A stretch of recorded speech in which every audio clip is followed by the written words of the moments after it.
Happy Wednesday, everyone. My name is Sandra Barba, and I'm the Marketing Event Specialist here at Certent, and your moderator for today's presentation on Certant's Disclosure Management Services.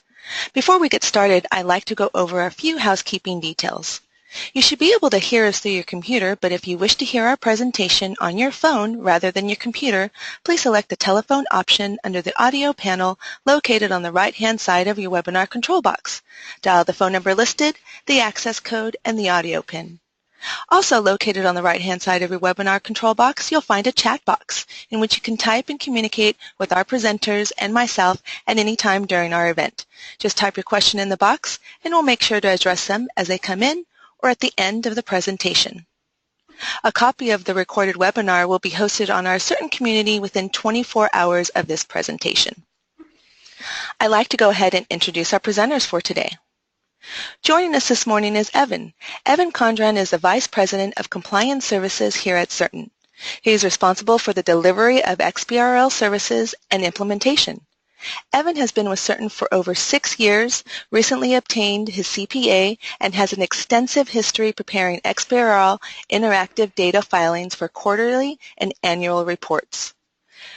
Joining Evan this morning is Pete Rodney. Pete serves as Vice President and Chief Financial Officer at Therapeutics, Incorporated. Previously, Pete served as Senior Vice President, Finance, and Chief Financial Officer at Therapeutics. Until this spring, Pete was a Director and Audit Committee Chair at Vermilion, Incorporated. Pete is a Regional Coordinator and past President of the Association of Bioscience Financial Officers. He also serves on the Board of Directors at Spirit Care Ministries to Seniors. Pete received his BS in Business Administration from the University of California, Berkeley. Pete, Evan, thank you for joining us this morning. My pleasure to be here.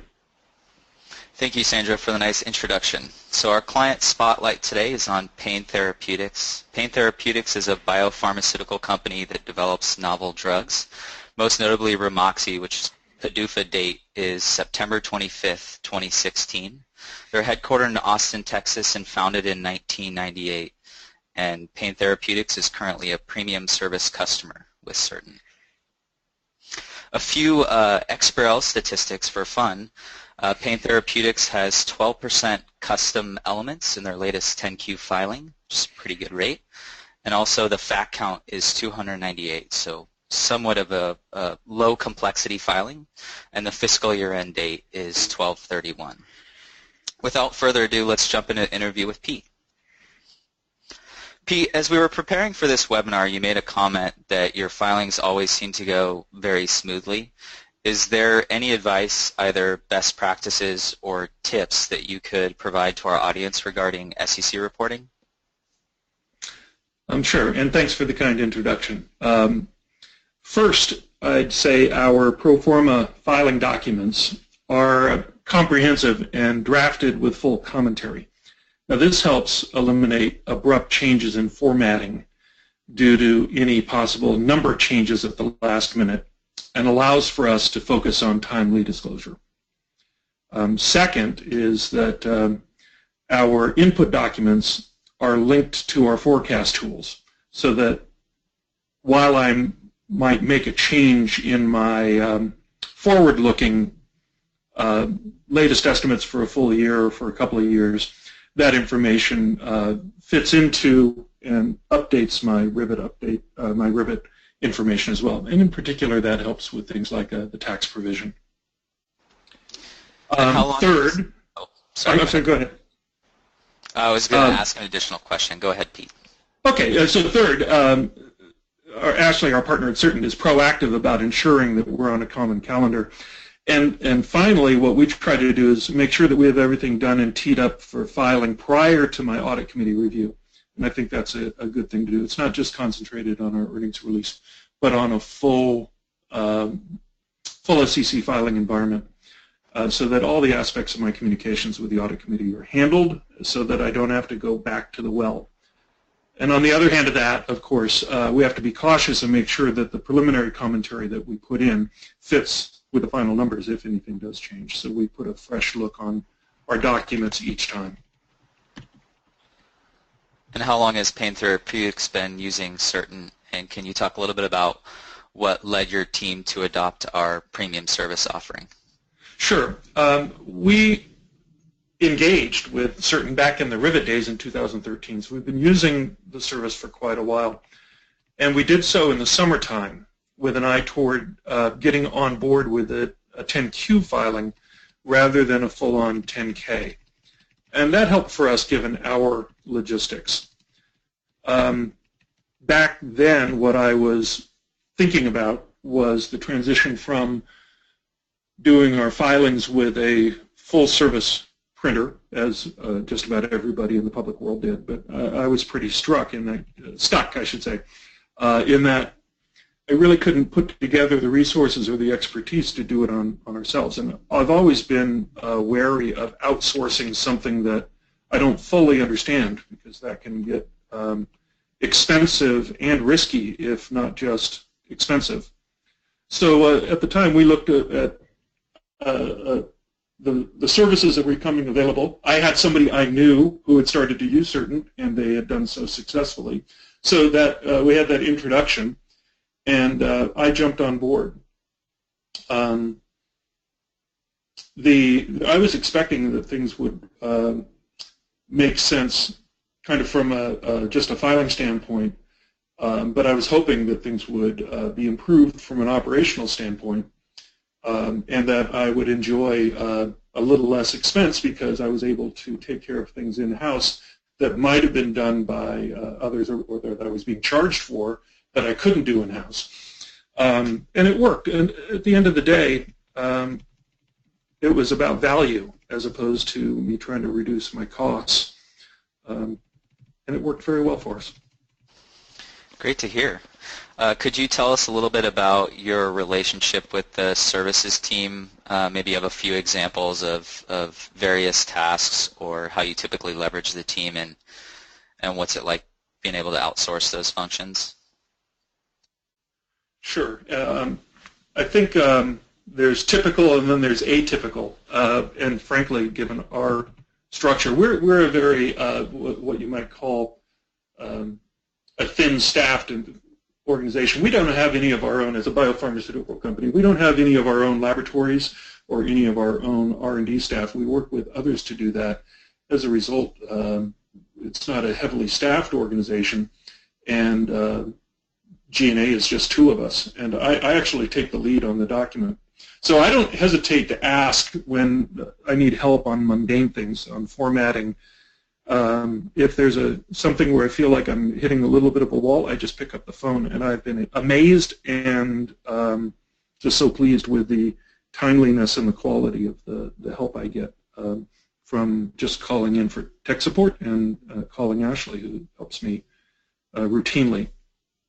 On the atypical front, in connection with filing what's called an at-the-market stock offering at the end of last year, we needed to make a filing of a supplemental prospectus, which at the time was not one of the listed forms on the Certent system. And my account manager got on board, and into a Friday night, we figured out how to make the filing happen. And I was extraordinarily impressed and grateful for the help on that. So I guess the point is, I don't hesitate to ask on typical or atypical things. Where do you see the greatest benefit in using our services team? Is it, through time savings, quality, or something else? Well, at the beginning, I think part of what I was alluding to earlier, expected to have a more cost-effective or cost-efficient filing process. And the reason for that is every dollar I can save in G&A goes into our R&D to develop drugs for unmet medical needs, which is what we're about. At the end of the day, after getting everything in place, I'm tapped into a larger base of experts and people at Certent who do constantly demonstrate to me that they care about my filings, so that I have a higher quality, cost-efficient process in place now. And is there anything else you'd like to add for the audience? I'd say for me, don't be daunted by the change in technology, if you will. I was able to get on board to the Certent tools very quickly myself, and I'm not I'm not great on preparing documents or anything like that. But the onboarding process was quick and efficient, and the staff that I connected with helped me whenever I needed help. I can say that now I understand and appreciate more of what's involved on the Certent end of things. So when I've outsourced something, so to speak, I know what's involved, and so I'm aware of the risks of what's involved in having somebody outside my walls. So by that familiarity and that partnership, that gives me great comfort in partnering with Certent on my SEC-related stuff. Great insight, Pete. Thank you so much. We appreciate you taking the time out of your busy schedule to join us today. My pleasure. Thanks, Pete. And I realize many of you on the line currently use our premium service offering or may use our self-service offering, but we did want to cover the different offerings that are available to you. So we're going to switch over and discuss some of the service options that we have available. So this is our recurring service package matrix. On the left-hand side, we have our XBRL quality assurance service. This is a new service, and it's designed for customers who do the tagging in-house, so our self-service customers who are looking to leverage certain XBRL experience and expertise to add additional layer of review and consultation. You know, we've heard from a lot of clients who are tagging XBRL in-house that they really don't have somebody reviewing their work. They're really the dedicated people that are doing the work, and there's really not any review. Most of the work or review is coming on the 10Q Word document or even the HTML. With the XBRL Quality Assurance Service, we would be able to provide that additional layer of review that would make the company feel much more comfortable with their compliance with the SEC. In the middle, we have the Premium Service Recurring Package. And the Premium Service Recurring Package is for companies who are looking to outsource the XBRL piece of their filing but still want control of the rest of their filing.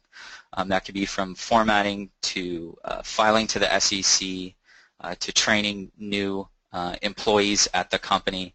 But we still have those as options if they're looking to add on to their premium service offering. That's why you see that optional there in some of the boxes. And then on the far right, we have our Platinum Service offering. So our Platinum Service offering includes the XBRL outsourcing and premium service, but then we have some additional outsourcing options for formatting, filing to the SEC, for example, Form 10Q, 10K, 8K, proxy statements, registration statements, and then we also have some more personalized training. We have on-site training, and then we have customized web-based training that we can do over the phone with a screen share. And then we also offer Section 16 filing service as a part of that package as well. So definitely a lot of recurring packages available to our customers, whether or not you want to outsource the XBRL, outsource pieces of the filing, or if you'd like to take it in-house as well. So now we're going to take a look at some service options that we have available for our self-service customers. Self-service customers are customers that perform the XBRL tagging in-house, and so we've created some service options. As they go through the filing, they may want our assistance. Typically, a self-service customer is performing the XBRL once a quarter, whereas our team is performing XBRL throughout the year, and they're deeply ingrained in how to use the product and our processes.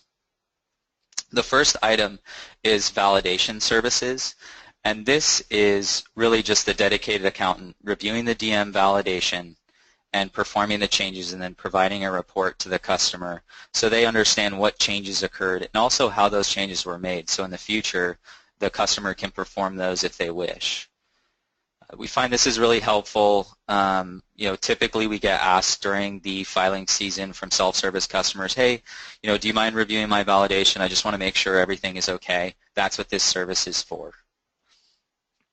An additional service that we have is tick and tie services. This is a service that we typically perform for our premium service customers. This is comparing the 10Q source document, or 10K, and comparing that to the XBRL rendering. What we're doing there is we're doing an overall completeness check to make sure what's required to be tagged is tagged from an XBRL standpoint, and also we're looking at the accuracy of labels, the accuracy of calendars and scale. We're looking at the appropriate usage of members. So that can be somewhat of a fairly time-consuming process. It depends on the size of the XBRL filing. For smaller filings, it may only take a couple hours, but for the bigger filings, especially for the 10K season, those can take a while, and so a lot of our customers that perform the XBRL in-house like to outsource that service to us because they know that it's something that we perform quite often, and we're probably going to be able to do it efficiently and also catch some things that maybe they weren't able to. The XBRL training call is designed typically for off-peak. You know, maybe you want help with how to roll forward your XBRL. Maybe you have questions about the product, how to use linking, how to tag, how to use find and replace.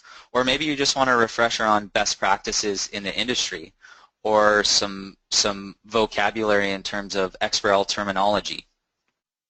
Maybe you want to learn about negative instance document values, or something that was said in an XBRL SEC staff observation. We can also provide guidance on formatting best practices. Maybe you currently outsource a lot of the formatting work during 10K season for your exhibits, but you want to learn how to format your own documents, so you don't have to rely on us to perform that service. So really, we've created some suggested topics, but that's kind of open to whatever your preference is and what you want to learn more about. And then we have a partial review, which was built off of what we do as a secondary review. We're looking at specific items that have been noted in SEC staff observations, such as reviewing negative instance document values, because that's a key indicator for data quality. We're looking at calculation link bases, not only present calculation link bases, but any specific calculation relationships that are missing in the filing. This was added into our process because the Dear CFO letter, which was posted on the SEC website probably about a year or two ago, they were sending Dear CFO letters to CFOs of public companies where their interactive data filings were missing calculation relationships, which are required under the Edgar Filer Manual. So that's something that we have in our process, and we had it even before that that letter was posted. And then we'll also take a look at the presentation reports, or top-level reports, of the taxonomy, and we'll look at hypercubes. The hypercube is the table, line items, axis, domain, member combination. And that's really important. That's the foundation of your XBRL. And recently, in the last few months, there's been a little bit of scrutiny on custom axes as well. The SEC posted a comment about having custom axes and how filers should try to eliminate those as much as possible. So that's something that's also really important, and we look for that as well. And then we're also reviewing for high-risk items. We know that there are some things, if you get wrong in your interactive filing, you know that investors are going to notice that right away, and you're going to need to have an amended filing. For example, the DEI and the balance sheet parenthetical. It's something that you typically only look at once a quarter, and so it's helpful if we provide a second layer of review on those high-risk items. And then we have the full review. And the full review is a little bit more extensive than the partial review. Typically, we would suggest this occur outside of peak time, because it also includes, it's the partial review plus we're looking at extended elements. And so depending on the size of the filing, that could be reviewing a couple hundred different elements. And what we're looking through the extended elements, and you know, we obviously are looking through the US GAAP taxonomy, so we have a really good understanding of the various elements that are available. So as we go through and we review extended elements and the different disclosures within the document, we can provide suggestions on US GAAP elements that we can replace extended elements with. So that gets your extension rate down, makes it less likely that you're going to receive a letter from the SEC. So we definitely encourage that. And then we're also going to incorporate a review of best practices in the industry. So we're looking at XBRL US best practice guidance and also FASB implementation and style guides. And then we have an XBRL review package. This is really for if a customer is looking for a lot of assistance for one quarter if they're XBRL in-house. This is just a combination of the partial review, the tick and tie services, and the validation services that I have above. We created this package just in case you're looking for a comprehensive coverage and review for a quarter as a self-service tagger. And then if we didn't cover anything in any of those services, perhaps you have a few new disclosures that you would like us to build a taxonomy and tag for, we can cover through a custom statement of work. So we've got you covered as a self-service tagger. We have the XBRL assurance service that you could use from a recurring perspective, and then we also have these one-time add-ons as well if you just want them for a quarter. So now I want to cover some other services that we have available. So we have formatting Word to HTML, formatting PDF to HTML. Currently, we have 70% of our customers file their 10Qs or 10Ks through the filing wizard. That means if they have exhibits from their legal team that they need to file with their 10Q or 10K, a lot of times they need to import that Word document into our platform and format it so that the HTML looks aesthetically pleasing. That can be somewhat time-consuming, and it's typically done kind of down to the wire unless they get the exhibits very far in advance. So we offer a service to format that so that the HTML of those documents looks aesthetically pleasing. And then we have SEC filing services, so we are a registered filing agent. We certainly encourage our customers to go through and use the filing wizard. It's pretty easy to use, but we offer it as a service because we know some clients just don't want that responsibility, and they enjoy outsourcing that to us. The next thing we have on here is Section 16 filing services. So these are Forms 3, 4, and 5. We also offer that as a service as well. Proxy statement, and I have a few more slides that really get into detail on this, but this is just bringing in your proxy into our platform, and then what services do we provide during that onboarding that are going to help you with your proxy during proxy season. And then XBRL reviews, if your CFO is asking you about different things within your XBRL taxonomy and how comfortable you feel with this, and maybe you want to revamp your XBRL process, we can provide consultation and also review of your taxonomy. So there's different reviews that we can provide. We can customize this to whatever your needs are, but that is available as well. And then I realize the companies probably on this this webinar do not have a mutual fund XBRL reporting requirement, but I always like to say that this is an option. We do perform XBRL for mutual funds. There's a requirement for 45 BPOSs and 497s related to prospectuses that have an XBRL requirement. They use the risk return taxonomy, and that's also a service that we provide. So now I'm going to go into a little bit of detail of what we provide from a proxy statement onboarding. So we're going to import the Word document and set it up very similar to how it would happen during a 10Q or 10K. And we're going to review the document to ensure that there's consistent formatting throughout the document. So that's just looking at pagination, formatting of headers, number lists, bolded lists, spacing. There's a lot of work that goes into that. And then we're also going to create a connection to Excel to Word. We're going to have a linking document so that you can leverage Excel. And then you can file to the SEC, and we currently have 2 form types in our filing wizard for proxies, and we're looking at we can show you how to also file through the Edgar system. You would just generate the HTML documents from our filing wizard, and then we can walk you through how to file that through the Edgar system so that you don't have to outsource your proxy to a printer. You can just generate all of these files within our system. So what are the benefits of using our proxy statement onboarding services? If you're going to try to do the import yourself, obviously we do this a lot, so we're going to be pretty efficient at it. We know the best practices of doing it, so we're probably going to do it quicker. And then it also gives you time to focus on other important projects and tasks, so you don't have to worry about doing this. You're also going to be able to roll it from year to year, so you don't have to worry about paying for a proxy statement HTML every year. You can roll this forward and generate the HTML right from the system.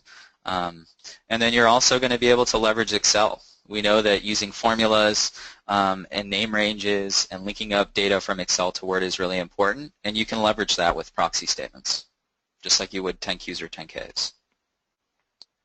So now I just have a few illustrations just to demonstrate the onboarding process. So we're going to import the Word document. We're going to section it, which allows you to give the multi-user collaboration, so if you have multiple people drafting the proxy, or it's also great for navigation as well.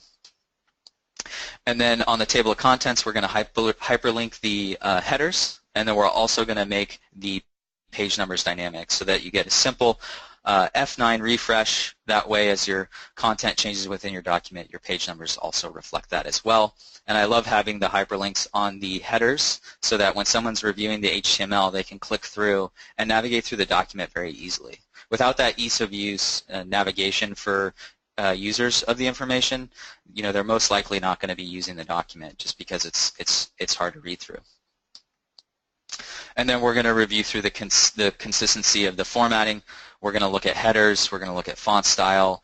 We can even incorporate color. We're going to look at bulleted lists, numbered lists. We can also use keep with next and keep lines together to create smart pagination, so as the content updates, your document does as well, just like you want it to. Also, with the proxy statement, I mentioned that we're going to be doing some linking, so we can either create a new Excel file or modify an existing one, just like we would during a 10Q or 10K onboarding. And then we're going to apply our formatting best practices to Excel so that the Word looks great with the HTML. And then we're going to provide the name ranges around the tables and link them into Word. We can also be available if you have any specific requirements that you'd like. We can also review the document with you and discuss how to improve the look and feel of your proxy. So that concludes my portion of the presentation. I'm going to turn it back over to Sandra. Thank you for your time. Appreciate it. Great. Thank you so much, Evan. And if you do want to get some additional resources under your belt, I have embedded some links to our Disclosure Management Services data sheet, our Disclosure Management XBRL service options, and our Proxy services data sheet. So you should see that in your chat box right now. If you are interested in attending one of our boot camps, I went ahead and dropped that link into our Certent boot camp link to go ahead and register for that. If you do have any questions and you do want to get some responses, you can go ahead and post a question in our community within the Disclosure Management console, and you'd go ahead and you'd get a response there, or you can go ahead and reach out to your client services relationship manager. And we're going to go ahead and move on to that Contact Us page. Just a reminder, Evan is open for questions and answers as well. If you, after the webinar, you have a few questions that come up to your mind, you can reach out to Evan at evan.condran@certent.com, or like I mentioned, you can contact your client relationship manager. Just another reminder, a copy of this presentation and the recording of the webinar will be posted in our community within 24 hours of the presentation. So Evan, Pete, I'd like to thank you for your time today. I do appreciate it. Everyone that attended today, I do appreciate your time, and hopefully you found it informative. Thank you so much, everyone.